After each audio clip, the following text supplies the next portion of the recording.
Welcome on G online classes. आपका G online class में स्वागत है। तो आज आप हमें ट्विटर पे भी फॉलो कर सकते हो किस टैगलाइन के साथ, we will support one class one channel and one nation and digital platform and supporting national test Abhyas और डिजिटल इंडिया के स्लोगन बाय नरेंद्र मोदी जी। तो किस उद्देश्य के साथ, किस टारगेट के साथ हमें पढ़ाई करनी है, पढ़ना है, लिखना है, डेली करंट अफेयर देखना है, आगे चल के अधिकारी बनना है। तो आज आपकी फर्स्ट न्यूज़ है ये, India first gas trading platform launch. India ने अभी एक गैस प्लेटफॉर्म ट्रेडिंग लॉन्च किया है। ये क्या है इसके बारे में बता देता हूँ। On June 15, 2020 the Indian energy exchange launch the first gas trading platform. The platform was inaugurated by the ministry of platform petroleum and natural gas Dharmendra Pradhan. देखो इसमें क्या है कि अभी इंडिया ने एक ट्रेडिंग करती थी बाय नेचुरल गैस से। नेचुरल गैस क्या होती है, जो हम हाउस होल्ड सीएनजी एलपीजी हमारी नेचुरल गैस होती हैं। अब इंडिया क्या कर रही है, इन्हें ट्रेडिंग कर रही है, सेल कर रही है इन गैसेस को, नेचुरल गैस को सेल करना चाह रही है। पहले क्या करते थे कि ऑफलाइन सेल करते थे, जो भी कार्रवाई होती थी वो डॉक्यूमेंट उनको बाई ऑफिली हार्ड कॉपी के द्वारा कार्रवाई होती थी। कोई भी मार्केटिंग हम हार्ड कॉपी के द्वारा करते थे। अब ये काम ऑनलाइन होगा। जो भी ट्रांजैक्शन, इंपोर्ट एक्सपोर्ट, कितनी सीएनजी गैस चाहिए, कितनी नहीं चाहिए, वो सारा काम कैसे होगा, ऑनलाइन होगा। और डिलीवरी कैसी होगी, वो फिजिकली होगी, वो डिलीवरी वो फिजिकली होगी। ठीक है, तो ये है आपकी न्यूज़। तो ट्रेडिंग एक प्लेटफॉर्म रेडी किया है, जो अभी ये इनोग्रेटेड किसने किया है प्लेटफॉर्म, ये प्लेटफॉर्म इनोग्रेटेड किया है कि जो हमारे मिनिस्टर ऑफ पेट्रोलियम है, कौन है, धर्मेंद्र प्रधान। कौन है, Dharmendra Pradhan, minister of petroleum and natural gas. याद रखना, अभी इसमें हम अपनी जो एनर्जी को एक्सचेंज कर सकते हैं। The Indian gas exchange, the online gas trading platform will act as subsidiary Indian energy exchange and is to be launched in July 2020। It's may be है July 2000, it will be the first online gas trading platform for physical delivery of. ये हमारा पहला जो first है Indian energy gas exchange में first online trading platform है, ध्यान रखना। और ये हम कैसे डील करेंगे, जैसे कोई दूसरे देश को हम नेचुरल गैस सेल करें, CNG gas, LPG gas sell करें, तो कैसे करेंगे। पहले तो हम we are talking with online transaction, जो भी हमें वर्क होगा इन मनी ट्रांजैक्शन होगा, जो भी वो होगा हमारा रुपीस में। किस में, रुपीस में। और the minimum lot size allot is 100 million British thermal unit. तो और कितनी यूनिट लगभग हम सेल करेंगे, एमबीटी, ये हीट की यूनिट होती है। एमबीटीयू ब्रिटिश थर्मल यूनिट, हीट की थर्मल यूनिट होती है। ये क्या होती है कि ये होती है कि the minimum heat is required to raise the temperature by 1 pound of water is called MBTU। हमें कितनी हीट चाहिए उस पानी को गर्म करने के लिए इन 8 डिग्री और इन फ़ारेनहाइट 1 पाउंड ऑफ वाटर को गर्म करने के लिए, वो होती है MBTU यूनिट। ठीक है, अब वही है ये India energy exchange in electronic system in regulated by central electric regulatory commission. ठीक है, ये कौन इंडियन एनर्जी जो एक्सचेंज करेगा, किसके द्वारा किया जाएगा, कौन रेगुलेट करेगा, ये central electricity regulatory commission. It began operation in 2008। The headquarter of the Indian energy exchange IEX is located new Delhi में इसका headquarter. The development of power trading India was Pioneer by Indian energy exchange. ये चीज़ आप ध्यान रखना बस। ठीक है, आप सबसे पहले पता होना चाहिए कि what is the main use of natural gas. Natural gas का क्या यूज़ होता है। Natural gas is non renewable hydrocarbon used source of energy for heating cooking. ये नेचुरल गैस क्या है, एक नॉन रिन्यूएबल रिसोर्स है, जो द्वारा हम जैसे अगर ये जल जाए, क्या दोबारा ला सकते हैं, रिन्यूएबल कर सकते हैं, नहीं हो सकता। और एक हाइड्रोकार्बन की चेन है, जो आप 11th क्लास में पढ़ोगे।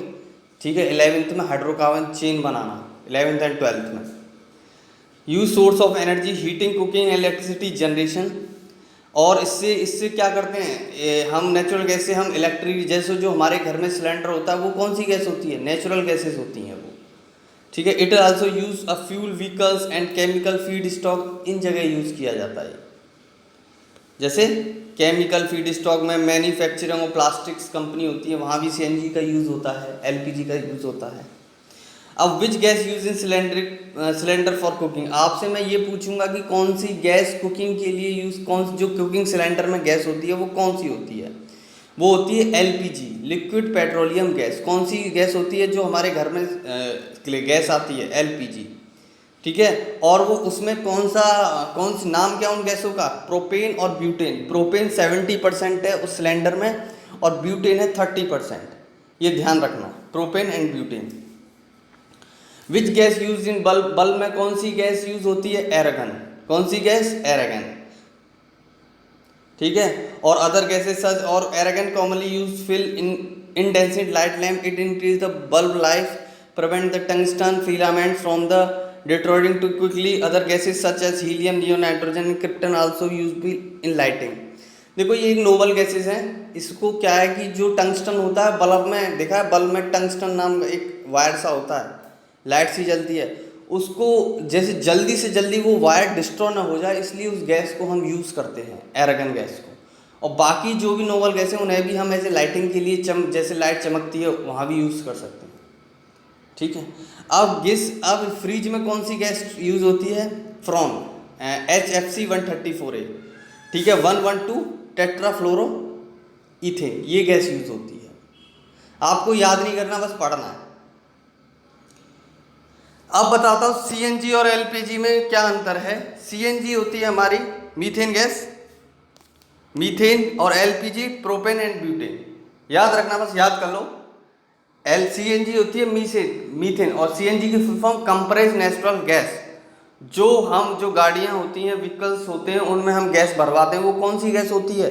सीएनजी गैस होती है, ठीक है।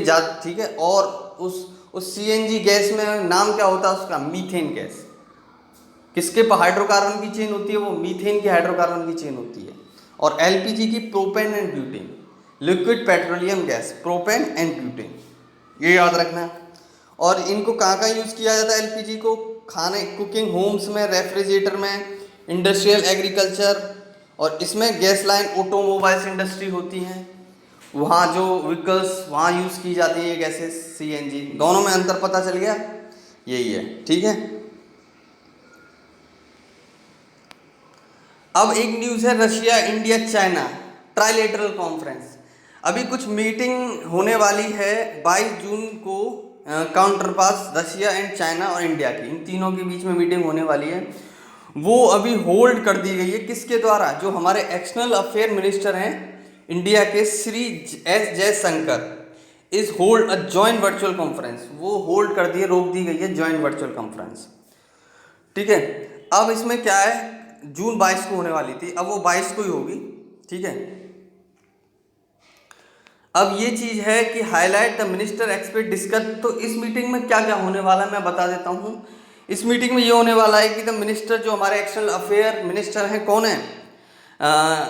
श्री जयशंकर जी, उन्होंने इस पर बात करने वाले हैं कि जो अभी चाइना और इंडिया का इश्यू चल रहा है पैंगलोंग लेक पर LAC पे, लाइन एक्चुअल कंट्रोल पर, अभी पता है अभी इंसिडेंट हुआ था, मैंने एक न्यूज़ भी बताई थी उसके रिगार्डिंग, ठीक है। तो उनमें एक इश्यू चल रहा है, उस पर बात हो सकती है इस मीटिंग में।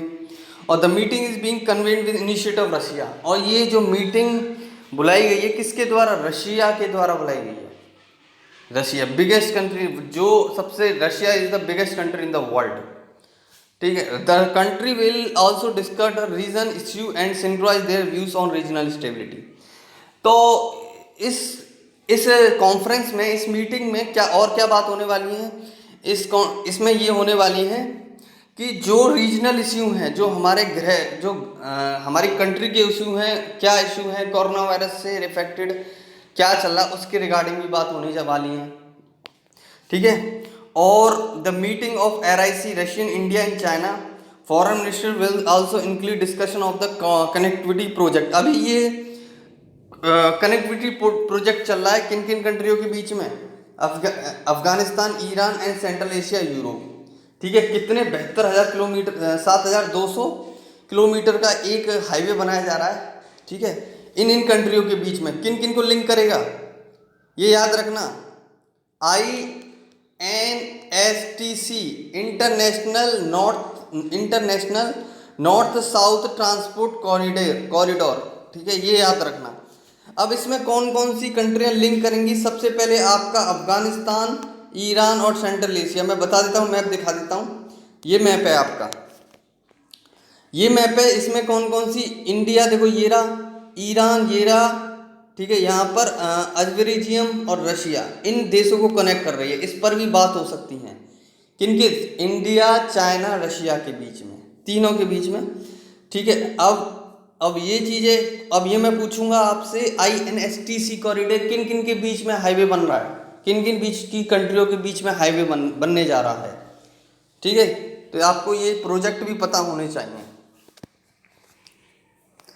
अब ये है India first infectious disease diagnostic lab. India ने अभी एक डायग्नोस्टिक लैब लॉन्च बनाई है, कितने दिन में, 8 दिन में।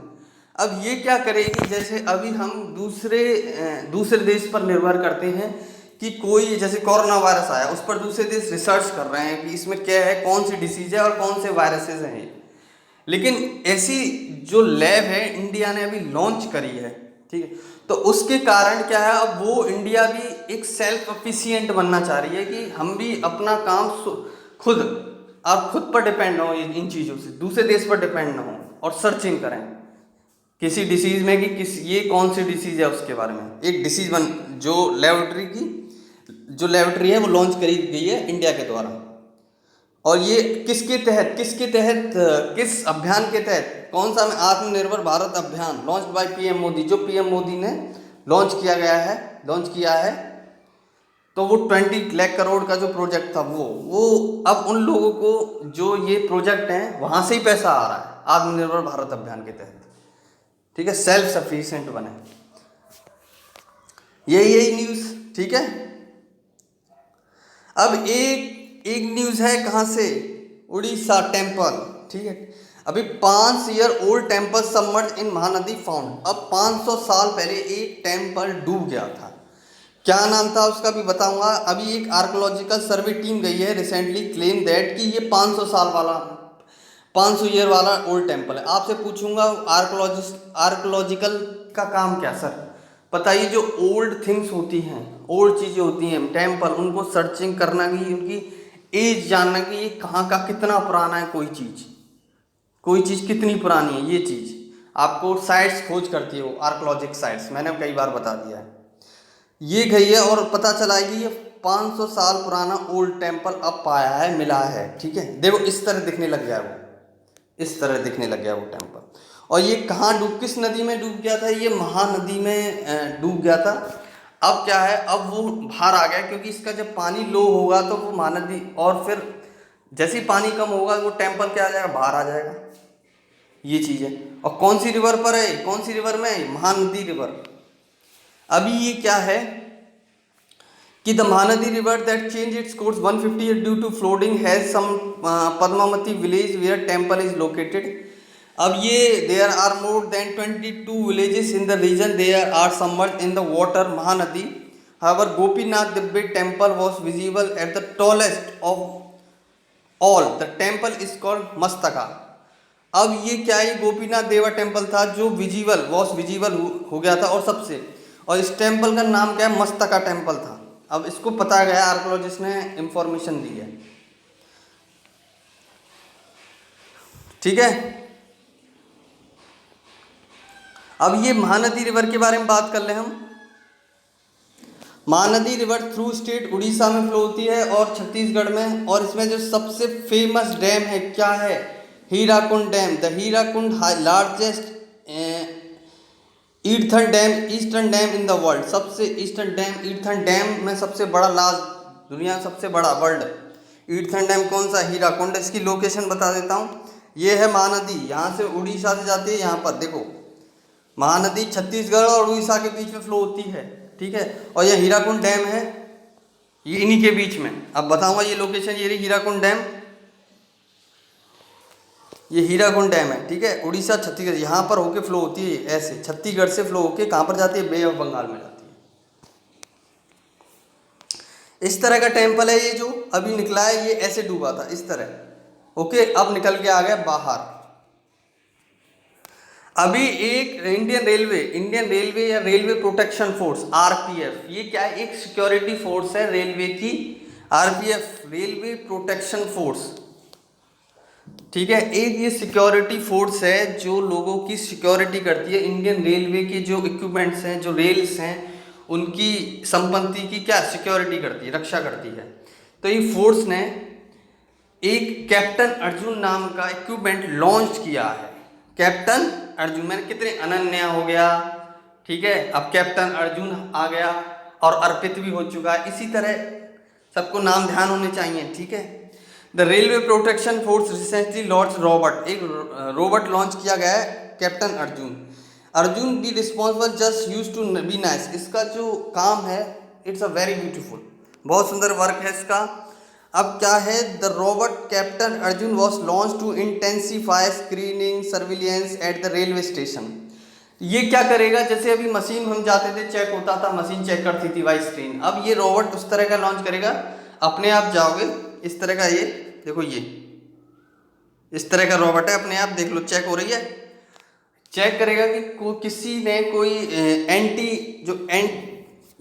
एंटी टेररिस्ट इक्विपमेंट्स हैं वो तो नहीं यूज ले रखे, तो उनको स्क्रीनिंग करेगी, क्या इसके पास कोई गलत चीज़ तो नहीं है ले जा रहा अंदर। तो ये रोबोट चेक करेगा इन चीज़ों को, इन इक्विपमेंट्स को, ठीक है। ये चीज़ है, ध्यान कर लेना आप। अब थोड़ा इंडियन रेलवे के बारे में पता कर लें कि इंडियन रेलवे का जो फाउंड हुआ था 8 मई 1845 को फाउंड हुआ था ये। न्यू दिल्ली हेडक्वार्टर इसका न्यू दिल्ली में है, ठीक है। इसके जो मिनिस्टर हैं, रेलवे मिनिस्टर कौन है, पीयूष गोयल, ठीक है। अब ये इसके जो Suresh Angadi minister of state railway हैं, स्टेट्स के जो संभालते हैं, ये क्या नाम है उनका, सुरेश अंगड़ी, ठीक है। अब ये इसमें कितने जोन है, 18 जोन डिवीजन्स हैं, लेकिन 17 जोन है। अभी आंध्र प्रदेश में इसमें ऐड किया 18वां जोन, ध्यान रखना। अब सबसे पहले ये when was the first train introduce, जब फर्स्ट ट्रेन इंडिया में कब इंट्रोड्यूस हुई थी, 16 अप्रैल 1853, और ये पैसेंजर ट्रेन थी और वो बॉम्बे में स्टार्ट हुई थी। The first passenger train in India ran between Bombay and Thane, Bombay Boribunder and Thane के बीच में ये रेल स्टार्ट हुई थी 1853 में। 4 train hauled by 3 steam locomotive, Sahib, Sindh and Sultan. इसमें, ठीक है, इसमें कौन से स्टीम लोकोमोटिव मैंने बता चुका कि बच्चे ने पूछा था कि लोकोमोटिव क्या है, एक इंजन होता है आगे वाला, साहिब, सिंध एंड सुल्तान नाम। अब how many train India to Pakistan, कितनी ट्रेन चलती है इंडिया और पाकिस्तान के बीच में, 2 ट्रेन चलती हैं। One is the from Delhi to Lahore, एक दिल्ली से लाहौर, जो नाम है समझौता एक्सप्रेस। क्या है, दिल्ली टू लाहौर नाम है समझौता एक्सप्रेस। और अदर ट्रेन चलती है जोधपुर, जो राजस्थान में बताया था मैंने, ब्लू सिटी, ठीक है, माउंट आबू के बारे में कल ली, जोधपुर टू कराची। और इस ट्रेन का नाम है मुनाबो स्टेशन ऑफ राजस्थान। ये कहाँ से चलती है, मुनाबो स्टेशन राजस्थान के, ठीक है। 2 ट्रेन है, समझौता एक्सप्रेस, ठीक है, थार एक्सप्रेस, एक समझौता और थार, ध्यान रखना। Who is the known as father of Indian railway, Indian railway के फादर्स कौन है बनाने, तो क्या बोलेंगे, lord Dalhousie. In 1845 along with sir समझती JB जगन्नाथ सुरक्षित नॉन एज नेहा। तो आपको याद रखना है कि लॉर्ड डलहौजी कौन थे, father of Indian railways. Who discovered the first train, Richard Trevithick, किसने डिस्कवर की थी, रिचर्ड ट्रेविक ने डिस्कवर की थी first train. Indian God facing mutation, अभी एक न्यूज़ है, इंडियन गाय, जो इससे गॉर्स दिख रहे हैं, एक तरह की गाय की टाइप में होती है गॉर्स। अभी क्या है, India with the help of world wide fund had recently held an estimate exercise Indian God Nilgiri forest. अभी एक एक्सरसाइज तमिलनाडु में नीलगिरी फॉरेस्ट के बारे में मैंने बताया था, एक एक्सरसाइज ऑर्गेनाइज करी गई है वर्ल्ड वाइड में। Recently had estimate exercise Indian God in the Nilgiri forest division Tamil Nadu. This is the first estimate exercise being held in region. According their exercise, there are around 2000 gods according to division. अब ये report क्या बताती है, इस exercise में क्या है कि 2000 गौर अक्रॉस द डिवीजन में पाई गई हैं। अब इनका जो म्यूटेशन किया जा रहा है, फेसिंग म्यूटेशन, इंडिया गौर फेसिंग म्यूटेशन। इस हेडलाइन का मतलब क्या है? इस हेडलाइन का मतलब ये है कि जो इंडिया जो फेस कर रही है म्यूटेशन, म्यूटेशन क्या होता है? किसी की डीएनए में चेंज कर देना, उसकी जेनेटिक इंफॉर्मेशन में चेंज कर देना।